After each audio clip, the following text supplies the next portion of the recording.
بسم اللہ الرحمن الرحیم۔ چند جواہرات پیش کرنا چاہوں گی۔ حضرت ابراہیم بن ادھم رحمۃ اللہ علیہ سے منقول ہے، ان سے دریافت کیا گیا کہ تم نے کس چیز کی وجہ سے زہد اختیار کیا؟ زہد کہتے ہیں دنیا سے کٹ جانا، تقویٰ اختیار کر لینا، اپنے دل کی باتیں، اپنے نفس کی خواہشات کی پیروی کو چھوڑ دینا۔ ان سے پوچھا گیا کیسے زہد اختیار کیا آپ نے، تقویٰ اختیار کیا؟ فرمایا 3 چیزوں کی وجہ سے۔ نمبر 1، میں نے دیکھا کہ قبر وحشت ناک جگہ ہے اور میرے پاس کوئی مونس نہیں۔ نمبر 2، میں نے دیکھا کہ راستہ طویل ہے اور میرے پاس توشہ نہیں، زاد راہ نہیں۔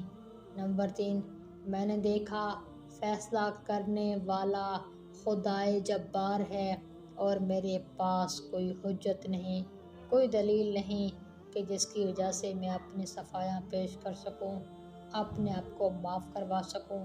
لہٰذا میں نے سارے دنیاوی اغراض چھوڑ دیے، زہد اختیار کر لیا۔ سبحان اللہ۔